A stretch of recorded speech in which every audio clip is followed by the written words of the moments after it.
so-called life, this existence, the knowledge and understanding of the Heavenly Father and His Son. There's nothing that can top it. For the wisdom of this world is foolishness with the Heavenly Father. For it is written, He taketh the wise in their own craftiness. How powerful is that to know that the Heavenly Father can take the so-called wise in their own craftiness? And that's exactly what He's doing with the top banking families.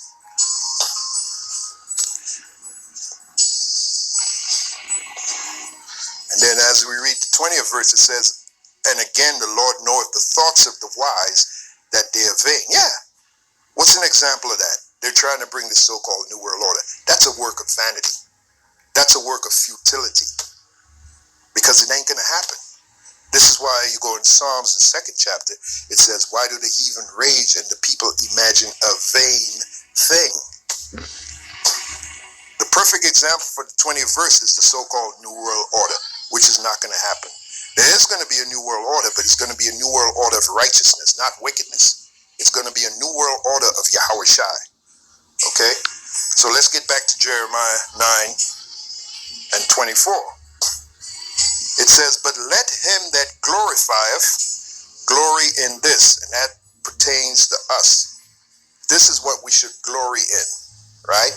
But let him that glorifieth glory in this, that he understandeth and knoweth me. This is the greatest thing we can have in this existence, is knowledge of the Heavenly Father and His only begotten Son. The true knowledge. The true character of the Heavenly Father and His only begotten Son. There's nothing that can top it. And I've been meditating on this for most of the day, and I wanted to share it with you brothers and you few sisters. There's nothing that can top the knowledge of knowing the Heavenly Father and His only begotten Son. The true knowledge. What the Heavenly Father looks like. How He thinks. As it is written, who have known the mind of the Lord?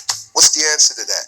The prophets. Because the Heavenly Father have revealed His mind, His word unto the prophets. He did so in the past. He's doing so now.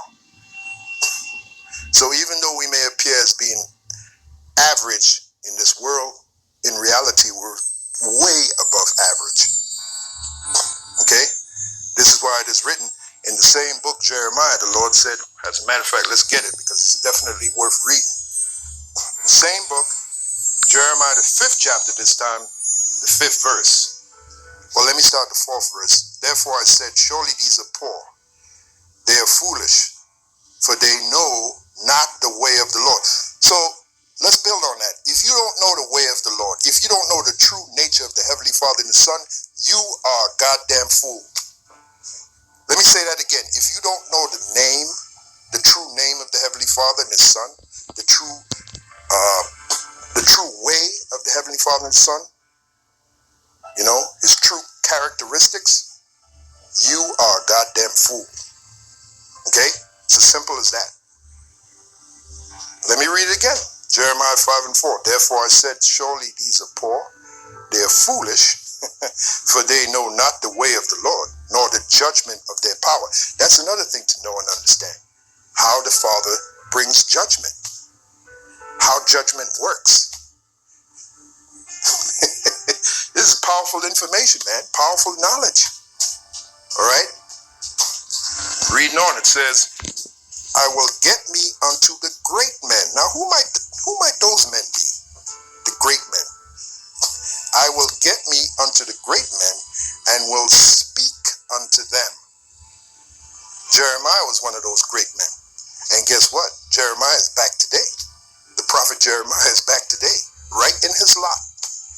Okay? I will get me unto the great men and will speak unto them, for they have known the way of the Lord. So knowing the way of the Lord, knowing true characteristics of the Heavenly Father and His Son, that's the greatest knowledge on this planet Earth, man.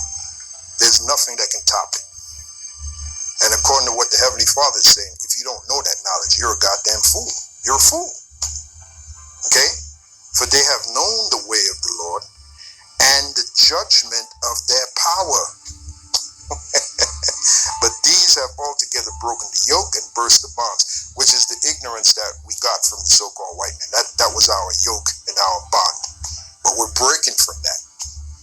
Okay, because we know the truth. All right?